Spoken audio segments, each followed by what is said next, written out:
مسجد الحرام مکۃ المکرمہ اور مسجد النبوی مدینہ المنورہ سے خطبے کا اردو ترجمہ کے لیے ہمارے سوشل نیٹ ورک کو فالو کرنا نہ بھولیں اور اپنے دوست احباب کے ساتھ بھی ضرور شیئر کیجیے۔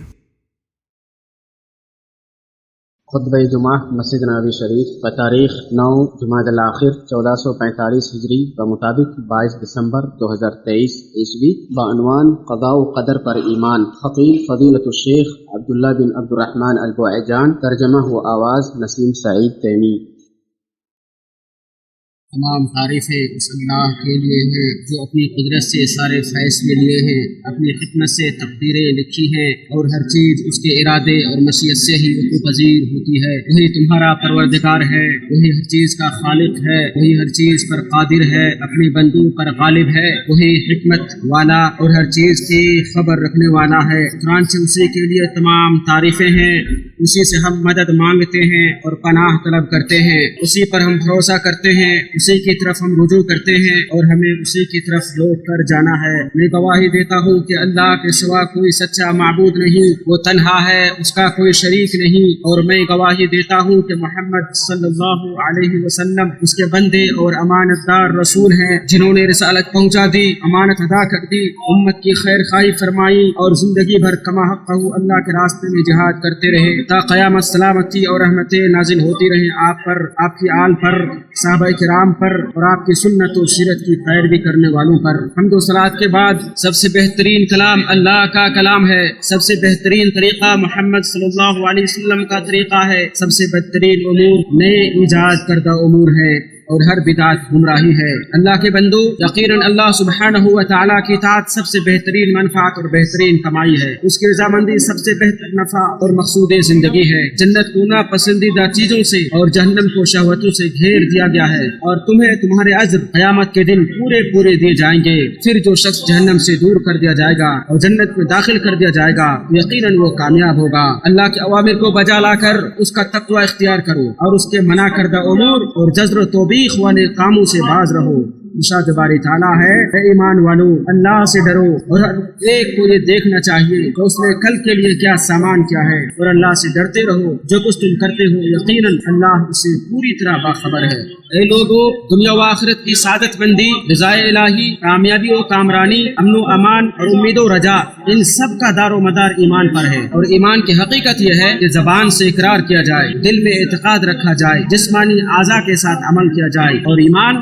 نیکی و اطاعت کے کاموں سے بڑھ جاتا ہے اور گناہ و معصیت کے ارتکاب سے کم ہوتا ہے۔ اس کے اصول و ارکان یہ ہیں: اللہ پر، اس کے فرشتوں پر، کتابوں پر، رسولوں پر، روز قیامت اور تقدیر کے خیر و شر پر ایمان لانا۔ جیسا کہ عمر رضی اللہ عنہ سے روایت ہے کہ نبی صلی اللہ علیہ وسلم نے ارشاد فرمایا، ایمان یہ ہے کہ آپ اللہ تعالیٰ پر، اس کے فرشتوں پر، اس کی نازل کردہ کتابوں پر، پیغمبروں پر، روز قیامت پر اور تقدیر کے خیر و شر پر ایمان لے آئیں۔ بخاری و مسلم۔ مسلمانوں، ارکان ایمان میں سے ایک رکن اور اسلامی عقائد کے اصولوں میں سے ایک اصول قضاء و قدر پر ایمان لانا ہے۔ ایک مسلمان کا ایمان اس وقت تک کامل نہیں ہو سکتا جب تک کہ وہ یہ نہ جان لے کہ ہر چیز اللہ کے فیصلے اور تقدیر کے عین مطابق ہی وقوع پذیر ہوتی ہے۔ ارشاد باری تعالیٰ ہے، بلا شبہ ہم نے ہر چیز کو ایک مقدار سے پیدا کیا ہے، اور فرمایا اور اللہ کا حکم ایک طے شدہ فیصلہ ہوتا ہے۔ مزید فرمایا، یقیناً اللہ تعالیٰ ہر چیز پر قادر ہے، اور ایک مسلمان کا ایمان اس وقت تک مکمل نہیں ہو سکتا جب تک کہ وہ یہ نہ جان لے کہ جو اللہ چاہے گا وہی ہوگا اور جو نہ چاہے گا وہ نہیں ہو سکتا۔ اللہ کے ارادے، فیصلے اور قدرت سے باہر کوئی بھی چیز ظہور پذیر نہیں ہو سکتی۔ ارشاد باری تعالیٰ ہے، وہ جب کبھی کسی چیز کا ارادہ کرتا ہے اسے اتنا فرما دینا کافی ہے کہ ہو جا، کہ وہ اسی وقت ہو جاتی ہے۔ تو اس کے فیصلے کو کوئی رد کرنے والا ہے اور نہ ہی ٹالنے والا ہے، اور نہ اس کے حکم کے خلاف کوئی فیصلہ سنانے والا ہے، اور نہ کوئی اس کی تخلیق میں تبدیلی لا سکتا ہے۔ شر و فساد اور گناہوں سے بچنے کی طاقت اور خیر و نیکی کی طاقت محض اللہ کی توفیق اور مدد پر موقف ہے۔ ارشاد باری باری تعالیٰ ہے، اور اگر اللہ تجھے کوئی تکلیف پہنچائے تو اس کے سوا اور کوئی دور کرنے والا نہیں، اور اگر تجھے کوئی بھلائی پہنچائے تو وہ ہر چیز پر قادر ہے۔ ایک مسلمان کا ایمان اس وقت تک کامل نہیں ہو سکتا جب تک کہ وہ یہ یقین نہ کر لے کہ جو چیز اسے ملی ہے اسے ملے بغیر نہیں رہنے والی تھی، اور جو اسے نہیں ملی وہ اسے ملنے والی بھی نہیں تھی۔ ارشاد باری تعالیٰ ہے، کہہ دو ہمیں ہرگز نہ پہنچے گا مگر وہی جو اللہ نے ہمارے لیے لکھ دیا ہے۔ اور ارشاد فرمایا، جو کوئی مصیبت زمین پر یا خود تم پر پڑتی ہے وہ اس سے پیش کر کہ ہم اسے پیدا کریں کتابیں لکھی ہوئی ہوتی ہے، بے شک یہ اللہ کے نزدیک آسان بات ہے۔ مزید فرمایا،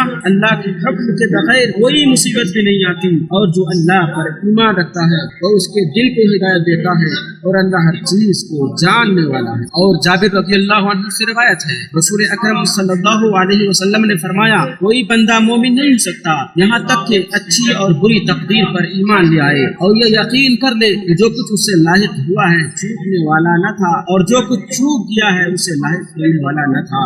اللہ کے بندو، اللہ نے مخلوقات کی تقدیر ان کی تخلیق سے قبل ہی لکھ دی ہے، جیسا کہ عبداللہ بن عمرو بن عاص رضی اللہ عنہما سے روایت ہے، نبی اکرم صلی اللہ علیہ وسلم نے ارشاد فرمایا، اللہ نے زمین اور آسمان کی تخلیق سے پہلے ہی مخلوق کی تقدیر لکھ دی تھی۔ مستدرک الحاکم۔ اور ولید بن عبادہ کہتے ہیں، میں اپنے والد کے پاس اس وقت آیا جب وہ بیمار اور مجھے ان کی موت کا اندیشہ لاحق ہوا، تو میں نے ان سے کہا، اے ابو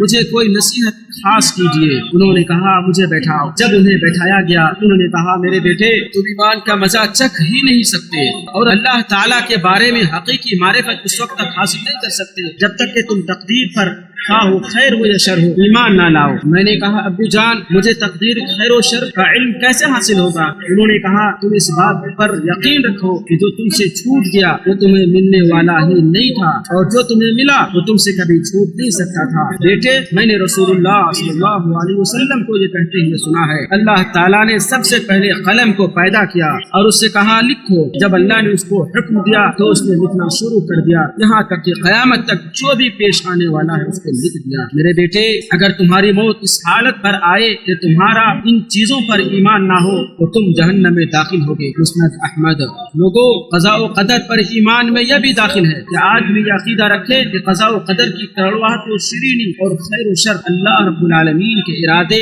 قدرت اور مشیت سے خارج نہیں ہے۔ قضاء و قدر کی شیرینی اور خیر و بھلائی اللہ کی تقدیر ہی سے متعین ہوتی ہے، یہ اللہ رب العالمین کے فضل و کرم، انعام اور اس کے احسان و مہربانی کا نتیجہ ہے۔ اور قضاء و قدر کی کڑواہٹ یہ بھی اللہ کی تقدیر کے مطابق ہوتی ہے، اور اللہ اپنے بندوں میں جسے چاہتا ہے اسے اس میں مبتلا کرتا ہے۔ البتہ اطاعت و فرمانبرداری خیر و بھلائی کا سبب اور معاصی و ذنوب کا ارتکاب شر و فساد کا موجب ہے، کیونکہ جزا و بدلہ ویسا ہی ملتا ہے جیسا عمل ہوتا ہے۔ ارشاد باری تعالیٰ ہے، اس کا سبب یہ ہے کہ اللہ ہرگز اس نعمت کو نہیں بدلتا جب جو اس نے کسی قوم کو دی تھی جب تک وہ خود اپنے دلوں کی حالت نہ بدلے، اور اس لیے کہ اللہ سننے والا جاننے والا ہے۔ اور فرمایا، اور تم پر جو مصیبت آتی ہے وہ تمہارے ہی ہاتھوں کے کیے ہوئے کاموں سے آتی ہے، اور وہ بہت سے گناہ معاف کر دیتا ہے، اور تمہارا پروردگار کسی پر ظلم نہیں کرتا۔ بندہ اطاعت و فرمانبرداری کا کام اللہ رب العالمین ہی کی توفیق سے انجام دیتا ہے، جبکہ معصیت و نافرمانی کا کام اللہ کی طرف سے اسے چھوڑ دینے کا نتیجہ ہوتا ہے۔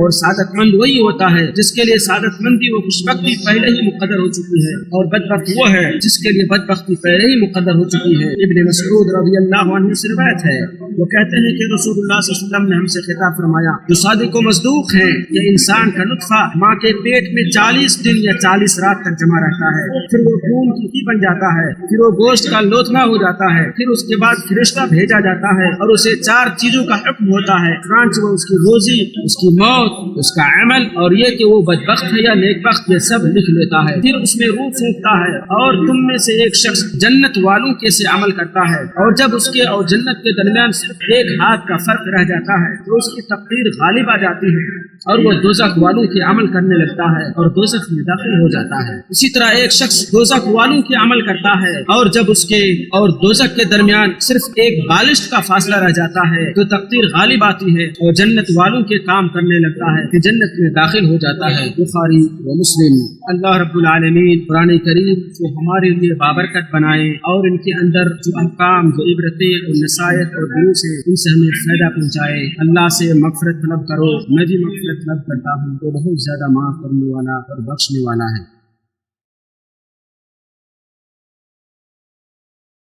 تمام تعریفیں اس اللہ رب العالمین کے لیے ہیں جس کی قدرت غیر معمولی ہے، جس کی مشیت عظیم ہے، جس کی حکمت غالب ہے، جس کی بات سچی ہے، جس کی رحمت عام ہے اور جس کی نعمت مکمل ہے۔ پاک ہے وہ ذات جس کے ہاتھ میں ہر چیز کی بادشاہت ہے اور اسی کی طرف تم سب لوٹائے جاؤ گے۔ لوگوں، قضاء و قدر پر ایمان میں یہ بھی داخل ہے کہ صبر اور رضامندی کو لازم پکڑا جائے اور ناراضی اور آہ و بکا سے اجتناب کیا جائے، جیسا کہ حضرت ابو ہریرہ رضی اللہ عنہ سے روایت ہے کہ رسول اکرم صلی اللہ علیہ وسلم نے فرمایا، جو چیز تمہارے لیے فائدہ مند ہو اس کی حرص رکھو اور اللہ سے مدد مانگو اور عاجز نہ بنو۔ اگر تم پر کوئی مصیبت آ جائے یہ نہ کہو کہ اگر میں ایسا کر لیتا تو ایسا ہو جاتا، بلکہ یہ کہو کہ یہ اللہ کی تقدیر ہے اور وہ جو چاہتا ہے کرتا ہے، کیونکہ اگر شیطان کے عمل دخل کا دروازہ کھول دیتا ہے۔ اسے بخاری نے روایت کیا ہے۔ جو اپنی تقدیر سے راضی ہو گیا تو اس کے لیے رضا و خوشی ہے، اور جو ناراض ہو گیا تو اس کے لیے ناراضگی ہے، اور وہ اللہ تعالیٰ کو ہرگز کچھ بھی نقصان نہیں پہنچا سکتا۔ اللہ کے بندو، جو شخص اللہ تعالیٰ کے نور اور مومن کی بصیرت سے دیکھے گا تو ہر پریشانی جو اس کو لاحق ہوگی اس میں اسے خیر کا پہلو نظر آئے گا، جیسا کہ اللہ تعالیٰ کا ارشاد ہے، اور ہو سکتا ہے کہ تم ایک چیز کو ناپسند کرو اور وہ تمہارے لیے بہتر ہو، اور یہ بھی ہو سکتا ہے کہ تم ایک چیز کو پسند کرو اور وہ تمہارے لیے بری ہو۔ اللہ جانتا ہے اور تم نہیں جانتے۔ حضرت صہیب بن سنان رضی اللہ عنہ سے روایت ہے، رسول اکرم صلی اللہ علیہ وسلم نے ارشاد فرمایا، مومن کا معاملہ بھی عجیب ہے، اس کے ہر معاملے میں خیر ہے، اور یہ بات مومن کے سوا کسی اور کو میسر نہیں۔ اسے جب خوشی ملتی ہے تو شکر ادا کرتا ہے اور یہ اس کے لیے بہتر ہے، اور اگر اسے کوئی نقصان پہنچتا ہے تو صبر کرتا ہے اور یہ بھی اس کے لیے بہتر ہے۔ اس حدیث کو مسلم نے روایت کیا ہے۔ در حقیقت اللہ رب العالمین نے صبر کرنے والوں سے جس بدلے اور جزا کا وعدہ کیا ہے، صرف وہی پریشانیوں اور مصیبتوں کے اثرات پر پردہ ڈالنے کے لیے کافی ہے۔ چنانچہ مصیبتوں اور پریشانیوں پر صبر کرنے والوں کے لیے خوشخبری سنائی گئی ہے، جیسا کہ اللہ تعالیٰ کا فرمان ہے، اور صبر کرنے والوں کو خوشخبری دے دیجئے کہ جب انہیں کوئی مصیبت لاحق ہوتی ہے وہ کہتے ہیں کہ ہم تو بے شک اللہ ہی کے ہیں اور ہمیں اسی کی طرف لوٹ کر جانا ہے۔ ایسے ہی لوگوں پر ان کے رب کی عنایات اور رحمتیں برستی ہیں اور یہی لوگ ہدایت یافتہ ہیں۔ اور فرمایا، بلا شبہ صبر کرنے والوں کو ان کے صبر کا اجر بلا حساب دیا جائے گا۔ اللہ کے بندو، قضاء و قدر پر ایمان رکھنے سے ذہن کو سکون اور نفس کو راحت ملتی ہے۔ اللہ کا ارشاد ہے، تاکہ جو چیز تمہیں نہیں ملی اس کا افسوس نہ کرو، اور جو نعمت اس نے تمہیں عطا کی ہے اس پر نہ اترایا کرو۔ اور آپ صلی اللہ علیہ وسلم نے ارشاد فرمایا، اگر تمہیں کوئی نقصان پہنچے تو یہ نہ کہو اگر میں اس طرح کرتا تو ایسا ہوتا، بلکہ یہ کہو یہ اللہ کی تقدیر ہے، وہ جو چاہتا ہے کرتا ہے۔ اس حدیث کو بخاری نے روایت کیا ہے۔ قضاء و قدر پر ایمان لانے سے اللہ رب العالمین پر یقین، اس سے لگاؤ اور اس پر سچے توکل کرنے اور اس کی طرف متوجہ ہونے کا جذبہ پیدا ہوتا ہے، اور ہر چیز قضاء و قدر کے حساب سے لکھی ہوئی ہے، جیسا کہ عبداللہ بن عباس رضی اللہ عنہما کہتے ہیں، میں ایک دن اللہ کے رسول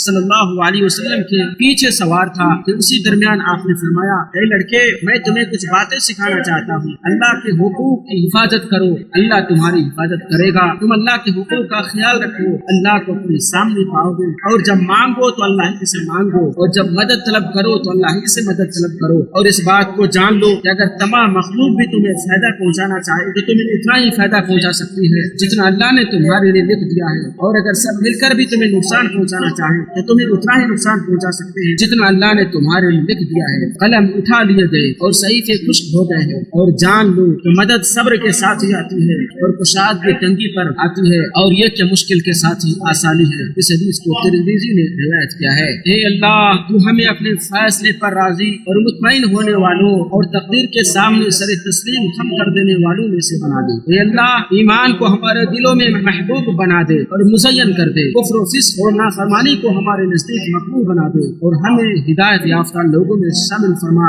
اے اللہ، اے دل کے پھیرنے والے، ہمارے دلوں کو اپنے دین پر ثابت رکھ اور اپنی اطاعت کی طرف مائل فرما۔ اے ہمارے رب، ہمیں ہدایت دینے کے بعد ہمارے دل ٹیڑھے نہ کر دے اور ہمیں اپنے پاس رحمت عطا فرما، یقیناً تو ہی بڑا عطا کرنے والا ہے۔ اے اللہ، تو اسلام اور مسلمانوں کو غلبہ عطا فرما، اپنے موحد بندوں کی مدد فرما، اس ملک کو اور تمام اسلامی ملک کو امن و آشتی کا گہوارہ بنا۔ اے اللہ، تو اپنے موحد بندوں کی مدد فرما۔ اے اللہ، تو ہمیں اپنے وطن میں امن عطا فرما، ہمارے غرا کی اصلاح فرما۔ اے اللہ، ہمارے حاکم خادم حرمین شریفین کو خصوصی توفیق عطا فرما، ان کی تائید و نصرت فرما، ان کو صحت و عافیت عطا فرما۔ اے جہانوں کے پالنہار، اے اللہ، ان ان کو اور ان کے ولی عہد کو اپنے پسندیدہ کاموں کی توفیق عطا فرما۔ اے دعاؤں کو سننے والے، اے اللہ ہمارے اعمال کو قبول فرما، بے شک تو سننے والا اور جاننے والا ہے، اور ہماری توبہ کو قبول فرما، بے شک تو ہی توبہ قبول کرنے والا اور مہربان ہے۔ یا اللہ محمد صلی اللہ علیہ وسلم پر ان کی آل اور تمام صحابہ پر رحمت نازل فرما۔